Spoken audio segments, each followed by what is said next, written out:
आज का क्या क्या एम्प्लॉयबिलिटी आपकी बढ़ानी है, इस चीज पे थोड़ा ध्यान दें, आप सभी देखिएगा। फिर आज का मिशन है एम्प्लॉयबिलिटी को बढ़ाना आपका, और आप सबको ये ध्यान रखना है कि एम्प्लॉयबिलिटी बढ़ाने के लिए आपको करना क्या है, ये मैं आपको एक बता देता हूँ। उसके बाद सीधे हम लोग आपसे सवाल जवाब में पहुंच गए हैं। पहली तो बात है कि आप अपने अंदर पॉजिटिव क्वालिटी को भरना चालू कर दीजिएगा। दूसरी आपको ध्यान रखना है कम्युनिकेशन आप अपना अच्छा कर लीजिएगा। तीसरा है रिस्पॉन्सिबिलिटीज आप अपना निभाना चालू करेंगे तो एम्प्लॉयबिलिटी आपको ऑटोमेटिक बढ़ती है। ठीक है, पॉइंट्स को लिख भी लीजिएगा। पॉजिटिव रहे, कम्युनिकेशन बढ़ा ले और रिस्पॉन्सिबल बन जाइए। ठीक है, ये 23 पॉइंट को बनाने के तरीके बताना। तो अगर आप ये 3 पॉइंट्स को अगर आप बढ़ाएंगे तो आप देखिएगा आप ऑटोमेटिकली एम्प्लॉयबल होने लगेंगे आप। ठीक है, अब आपसे यहाँ पे सवाल ये उठ रहा है, अब आपसे सवाल जवाब के हम लोग यहाँ पे कॉन्सेप्ट चालू करते हैं। ठीक है, ये हमारा विस्तार फाउंडेशन और विस्तार इंस्टीट्यूट के द्वारा ये सेमिनार था जो आप ये कंडक्ट कराया गया। अब आपसे हम कुछ सवाल जवाब चालू कर रहे हैं। तो सवाल जवाब में हम 1 बाय 1 स्टार्ट करेंगे। सबसे पहला सवाल ये है कि छोटू से हम चालू करते हैं। तो छोटू पहले ये बताइएगा तुम प्रोफेशनलिज्म से क्या समझते हो? What you understand professionalism? Sir मतलब जैसे नॉर्मल एम्प्लॉय काम करते हैं मतलब उससे कुछ थोड़ा हटकर काम करना, मतलब हार्ड वर्किंग और मतलब प्रोफेशनल लाइफ में रहना, मतलब अपना एक शेड्यूल बनाना कि मतलब दिन में ये करना, मतलब पूरा दिनचर्या बनाना। ठीक है, ये प्रोफेशनलिज्म है आपका। ठीक है, नेक्स्ट सवाल है, नेक्स्ट सवाल आपसे ही है। Yes sir. आपसे सवाल ये है कि आप एक कॉन्फिडेंस को बिल्ड करने के लिए क्या करेंगे, क्योंकि सारा खेल कॉन्फिडेंस का ही है, जैसे कि हम लोग लगातार देख ही गए हैं। तो बताइए क्या करें कॉन्फिडेंस बिल्ड करने के लिए? सर सबसे पहले तो अपन जो काम कर रहे हैं वो चीज अपन को आना चाहिए, और दूसरी चीज ये है कि दूसरी चीज अपन को पर्सनैलिटी रहती है। अगर अपन अच्छे दिखेंगे तो एक नेचुरली है, अगर अपन कपड़े अच्छे पहने हैं तो कॉन्फिडेंस भी ऑटोमेटिक बिल्डअप हो ही जाता है, भले चेहरा कैसा भी हो, लेकिन कपड़े अच्छे पहने तो हो जाता है। और कम्युनिकेशन स्किल अच्छी होती है, थोड़ी बात करेंगे, थोड़ी अच्छी चीजें नेचुरल पॉजिटिविटी देखेंगे तो ऑटोमेटिक कॉन्फिडेंस भी और बिल्डअप। कभी अगर मान लीजिए बहुत डाउन अगर महसूस करें, क्योंकि कई बार लाइफ में बहुत डाउन महसूस करते हैं, तो उसके लिए क्या करोगे? क्योंकि प्रोफेशनल लाइफ में बहुत ज्यादा लंबे समय डाउन नहीं रह सकते आप, तो क्या करें? बहुत डाउन महसूस करें, ऐसा लगता सब खत्म हो गया है, बट हमें कल ऑफिस जाना है और रात को 6-7 घंटे सोना भी है, क्या करें? सर लाइफ में अप्स एंड डाउन्स तो आते ही है, तो अपन को एक चीज और कर सकते हैं कि अपने जो हिंदू धर्म में योग का बहुत महत्व है। तो योग करने से जो होता है अपना जो यहाँ का चक्र होता है वो सीधे माइंड से कनेक्टेड होता है। तो माइंड से कनेक्टेड होता है, योग करने से वो एक चिन्ह के रूप में रहता है, जिससे अपने जो भी बेकार रहते हैं वो सारे खत्म होते हैं। बेकार ही नेगेटिविटी को बढ़ाता है। ठीक है, नेक्स्ट सवाल आपसे है, रिलायबिलिटी और रिस्पॉन्सिबिलिटी तो कैसे आप अपनी बढ़ाए कि लोग आप पे थोड़ा रिलायबल होने लगे, बॉस आप पे थोड़ा रिलायबल होने लगे आपसे? सर सबसे पहले तो अपन घर से स्टार्ट कर सकते हैं, घर से करके काम करें। मतलब जितने पेरेंट्स रिलायबल होंगे तो ऑब्वियसली एम्प्लॉयर भी रिलायबल होगा। और जहाँ भी जाते हैं एक रिस्पॉन्सिबिलिटी के साथ काम करें। और कितने % तक रिलायबिलिटी आप बॉस की चाहते हैं? क्योंकि बॉस 100% रिलायबल हो जाए तो भी थोड़ी दिक्कत है। तो 100% रिलायबल घर से भी बुलाएगा, बोले कि चलो आ जाओ, आज नाइट ड्यूटी भी कर लो, दिन ड्यूटी करके क्या नाइट ड्यूटी भी ऐसा कीजिए, आप मेरे पर भरोसेमंद भाई हो। तो कितने % रिलायबिलिटी आप सोच रहे हैं? 60-70%। ठीक है, बढ़िया। नेक्स्ट है शिवानी से सवाल है। शिवानी, बात यहाँ पे होती है प्रॉब्लम सॉल्विंग मैकेनिज्म की। तो जब प्रॉब्लम सॉल्विंग की मैं बात कर रहा हूँ तो प्रॉब्लम सॉल्विंग मैकेनिज्म और डिसीजन मेकिंग की जब हम यहाँ पे बात कर रहे हैं तो आप प्रॉब्लम से तो सॉल्व कैसे करेंगे किसी संस्था के लिए? और अगर मान लीजिए प्रॉब्लम बहुत ज्यादा अगर आ गई तो आप क्या करेंगे, यानी जो आपके भी हाथ से बाहर हो गई? पहले तो हम जो प्रॉब्लम है उसको देखेंगे कि ये किस टाइप की प्रॉब्लम है। जैसे फाइनेंशियल प्रॉब्लम है तो जो हमारे सपोर्टिव है, फाइनेंशियल सपोर्ट करते हैं, उनसे बात करेंगे। या मैनेजमेंट से रिलेटेड है, हमें कुछ एम्प्लॉयज हायरिंग करना है जो भी हो सकता है। तो कुछ एम्प्लॉयज हैं जो काम अच्छा नहीं कर रहे लेकिन उन्हें सीधा बोल भी नहीं सकते कि आपको निकाला जा रहा है।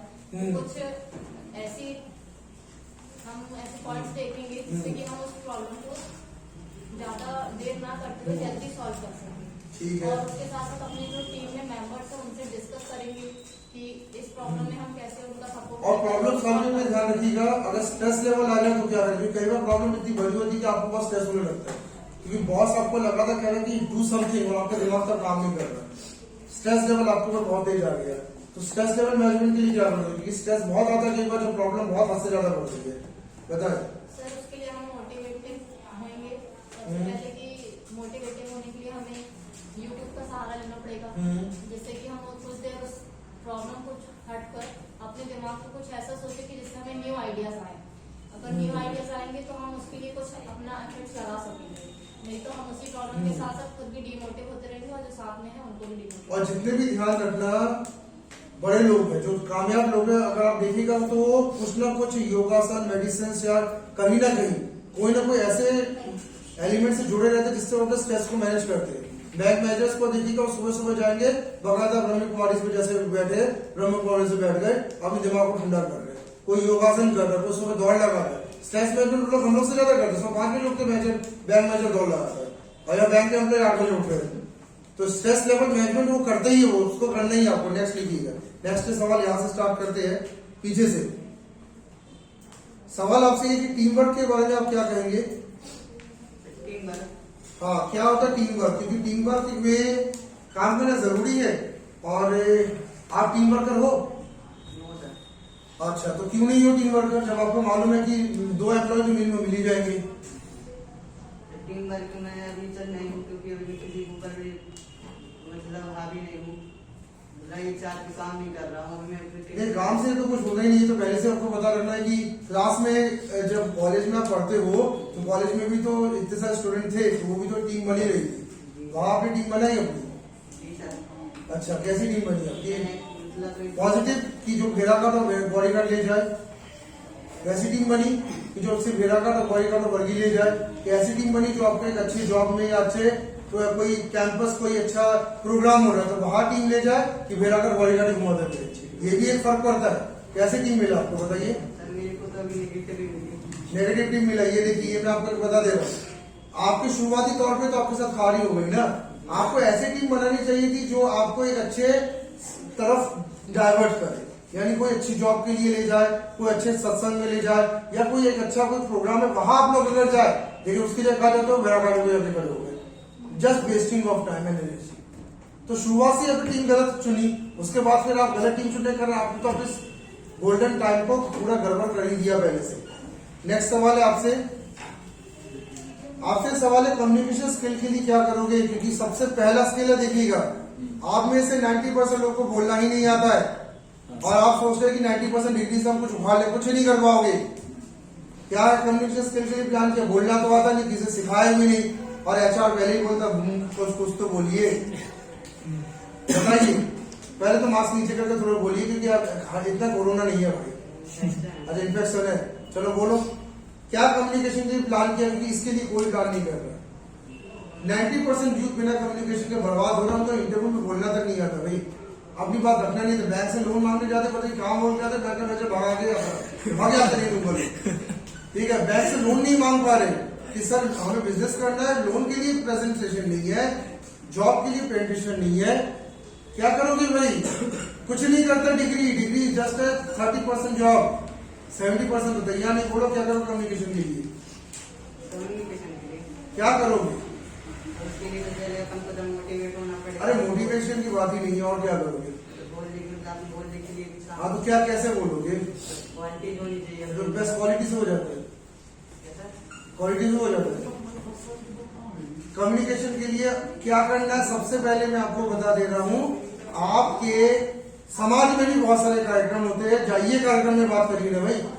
दूसरा, आपके कॉलेज स्कूल में बहुत सारे प्रोग्राम होते हैं, बात करिए। तीसरा, आप एनजीओ से जुड़े और एनजीओ से के साथ जुड़ के अपनी बात रखे। हम कहते पॉलिटिकल पार्टी से भी जुड़ जाइए, बोलने का मौका तो मिलेगा। हम कहते इंटरव्यूज दीजिए, हम कहते कुछ ऐसे लोगों की बात सुने। आप अगर कोई ऐसे बंदे की वीडियो सुनेंगे जो बहुत अच्छा बोलता है, देखना आपकी वर्बलिटी सुधरेगी। आप वो सुनिए, बहुत सारे अच्छे बोलने वाले हैं, ईयरफोन लगाइए, उनकी वीडियो सुनिएगा, आप 7 दिन उनके वीडियो सुनेगा, 8 दिन देखना आपकी भी बोली वैसी हो जाती है। तो आप क्या करें, 4-5 चीजें जो मैंने बोली कुछ करिए, सिर्फ कॉन्फिडेंस बढ़ाने से, मोटिवेट होने से कुछ नहीं होने वाला, आपको बाहर निकलना पड़ेगा। नेक्स्ट है पारुल से सवाल, आपसे सवाल है डेडिकेशन और हार्ड वर्किंग के बारे में आप क्या कहेंगे, वर्क एथिक आप कैसे सुधारेंगे। वर्क एथिक हमारी सिटी का बहुत पुअर है, बताइए वर्क एथिक कैसे सुधारेंगे, डेडिकेशन और हार्ड वर्किंग कैसे बनेंगे। हार्ड वर्किंग जितना तो उसकी मतलब सबसे ज्यादा प्रैक्टिस करना पड़ेगा और उसमें हमको मतलब इतना गुण होना पड़ेगा कि मतलब अपना 100 to 90 to 100% तो दे सके। ठीक है। और वर्क एथिक के बारे में आपकी क्या राय है? हमारे जबलपुर ध्यान रखना वर्क एथिक के मामले में बहुत पुअर सिटीज में आता है। आपको मैं बता दे रहा हूँ, तो ध्यान से सुनिएगा, ये चीज आपके लिए बहुत खतरनाक बात है कि जैसे ही कोई जॉब निकलती है और आप देखते थे ना जबलपुर, तो जबलपुर के वर्क एथिक को बहुत नीचे रखा गया। आपके जगह साथ तो भोपाल वाला को निकल गया, उसके दिन जॉब जल्दी लग जाती है। इंदौर वाला है, उसकी जॉब लग गई। जबलपुर का वर्क एथिक बहुत डाउन बोला गया है। तो वर्क एथिक को कैसे इंप्रूव करें, मतलब हम थोड़ा प्रोफेशनल कैसे बने, कहानी ये होती है, बताए। हाई लेवल पे हमेशा सोचना चाहिए, हमेशा ये नहीं सोचना चाहिए कि हमें छोटे लेवल पे जाना है, हमेशा ये सोच के चलना चाहिए कि हमें उस लेवल पे जाना है।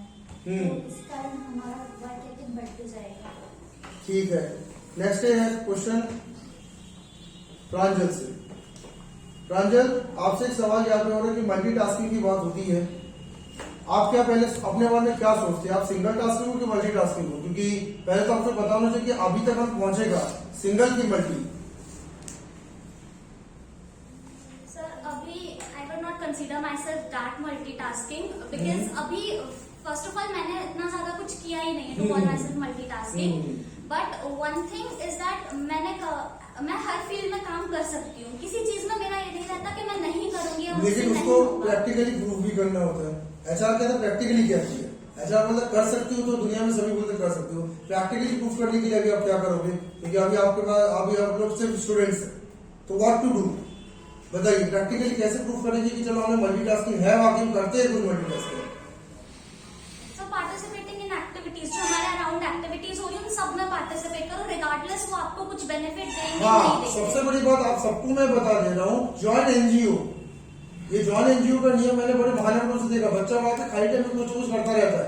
एक्चुअली वो सर्टिफिकेट जो मिलता है एनजीओ से, that's proof that you are multitasking. आप कहते सर मैं सारे काम करता हूँ, किससे प्रूफ किया? सर इस एनजीओ के साथ मैंने ये सेवा की, सर इस एनजीओ के साथ मैं यहाँ पे ये काम करता हूँ, सर इस एनजीओ के साथ मैंने इस एक्टिविटी में पार्टिसिपेट किया। आप उसमें पैसा मत देखिए, सैलरी कितना देंगे। मेन है कि मल्टीटास्किंग में थप्पा तो लग रहा है आपका।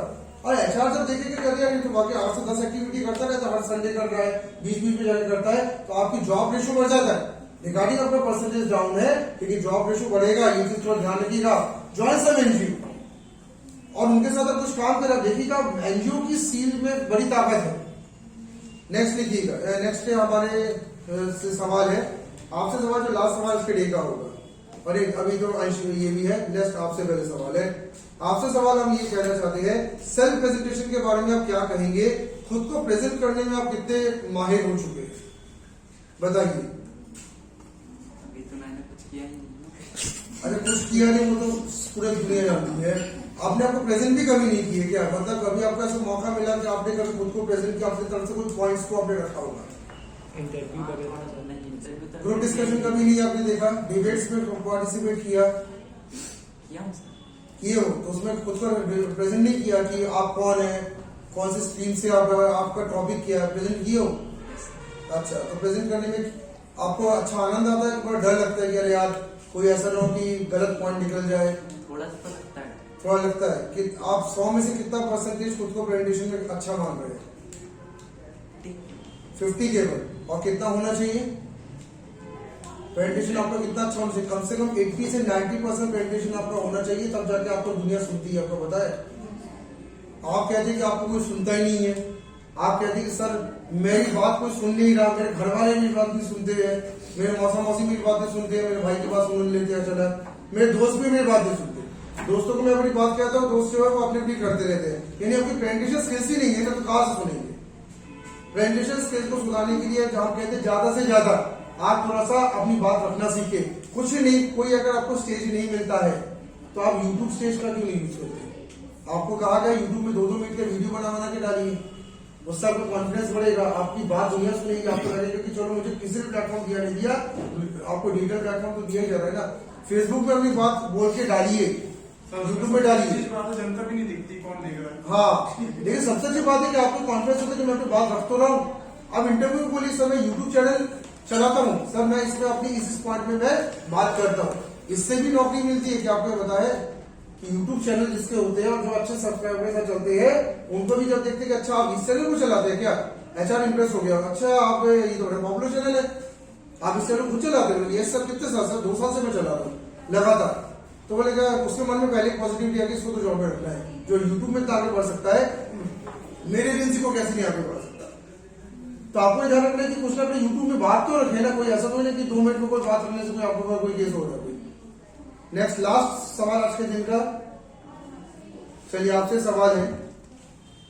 सवाल है कि कस्टमर सर्विस स्किल्स की मैं बात कर रहा हूँ, ये बड़ा इंपॉर्टेंट स्किल है। आज मैं आपको बता दे रहा हूँ कि पूरा बिजनेस का किंग कस्टमर होता है, आपको पता होना चाहिए। आप कॉमर्स वालों को तो पता ही है, साइंस वाले भी जानते हैं। मार्केट चलता कस्टमर से, और कस्टमर को जो सर्व कर सके ऐसे लोग एम्प्लॉयर के बड़े प्रिय होते हैं।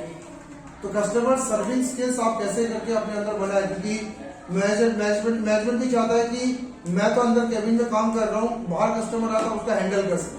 तो how you handle your customer, बताइए हैंडलिंग कैसे करें कस्टमर। सर जैसे हमने कोई प्रोडक्ट मतलब बेच रहे हैं तो उसके बारे में उसके पूरे फीचर्स बताएंगे कस्टमर को, मतलब किस प्रकार से उस अच्छा। मतलब उस प्रोडक्ट को हाँ। मतलब क्वालिटी पूरी बताएंगे कि वो मतलब उस प्रोडक्ट को खरीद ले। हाँ, तो उस हिसाब से हम उसके मतलब उसके फीचर्स, उसके मतलब फायदे, सब चीज उसको बताएंगे अच्छे तरीके से। ठीक है, सिर्फ इतना ही होगा। सबसे मेन चीज आपको ध्यान रखना, कस्टमर को विश्वास में लेना, कन्वेंस करना। आपको ध्यान रखना, यही छोटे बड़े ना करके बच्चों में डिस्कस। अगर रायपुर की कोई लड़की अगर यहाँ पे बैठे, मैं रायपुर की लड़की से बात करूँ कि सर आपको मैडम आपको कस्टमर हैंडलिंग करनी क्या करेंगे, पहले गुड मॉर्निंग बोलना है, how are you sir, all is fine sir. उसके बाद फिर उसके हालचाल पूछे, कुछ अच्छी बातें पहले करें। डायरेक्ट आप अपने प्रोडक्ट को लेकर चालू करेंगे, कोई नहीं सुनने वाला। आप उससे पहले बात करेंगे कि सर कैसा आपका दिन चल रहा है, सब बढ़िया, घर परिवार सब बढ़िया चल रहा है, और कुछ एक टॉपिक में पहले आपने बात किया, उसके बाद आप अपनी बात करोगे। जैसे आपने बात किया कि अभी फीफा वर्ल्ड कप चल रहा है, तो कैसे क्या लगता है सर कौन जीतेगा फीफा वर्ल्ड कप में? हो सका तो FIFA world cup I think Argentina will win. Yes sir, लेकिन सर मेरा फेवरेट तो ब्राजील है। बोले इट्स ओके सर। थोड़ा ऑफ कन्वर्सेशन आपने जब किया तो दोनों के बीच में पहले क्या होता है, लिंक होता है। फर्स्ट दोनों के बीच में लिंक होना चाहिए। दोनों की दूसरी टाइप की हो गई, थोड़ा सा मुस्कुरा लिए, 2-4 मिनट ऑफ बात की, then sir now we come to the point, sir हम इस प्रोडक्ट को सेल करते हैं, कैन यू सेल इट? तो सामने वाले ने कहा ऑफ कोर्स, तब वो ध्यान देगा आपकी बात में, क्योंकि अब आपसे वो थोड़ा सा दोस्ती हो चुकी है। कोई भी अननोन चेहरे पे विश्वास नहीं करता है, लेकिन नोन चेहरा 2 मिनट के अंदर बनाने की कला हमारे बड़े महानगरों के बच्चों के अंदर बहुत है।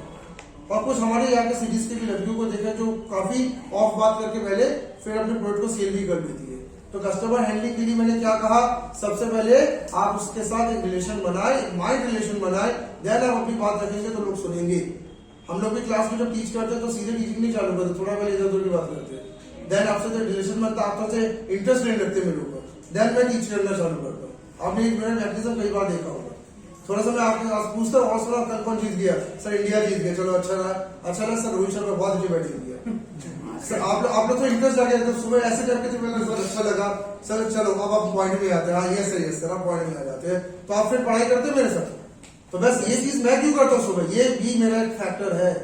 फर्स्ट मैं ऑफ बात करूंगा, जब ऑन बात करूंगा तो आप मेरे साथ इंटरेस्ट मेरे साथ जोड़ेंगे, और बीच बीच में भी मैं थोड़ा ऑफ बात भी कर दूं। और कैसा सब बढ़िया, कुछ समझ में दिक्कत तो नहीं। तो आपको ध्यान रखना, कस्टमर को थोड़ा सा आपको इंटरेक्टिव करना पड़ेगा, उसके अंदर थोड़ा सा जिज्ञासा बना के रखे, उसको थोड़ा सा हंसाए, एक बोरिंग तरह से प्रेजेंटेशन ना करें। कि हमने स्टार्ट किया कि सर ये क्या होता, तो सामने वाला पता चला सो गया, बोलेगा यार मैं जा रहा हूँ। ठीक है, चलिए, तो ये हमारा आज का जो सेमिनार था, ये विस्तार फाउंडेशन और विस्तार इंस्टीट्यूट के द्वारा ये सेमिनार था। और लगातार ऐसे बहुत सारे सेमिनार हम लोग हर हफ्ते करते हैं। मेन मोटिव हमारा ये है कि आपकी स्किल्स को डेवलप करना, क्योंकि एक पॉइंट मैं आपको बता दे रहा हूँ, आज एक बहुत बड़ा रेशियो में बता रहा हूँ, according to the popular NGOs of India जिनसे मेरी बात हुई आज आगामी दिनों में। तो आजकल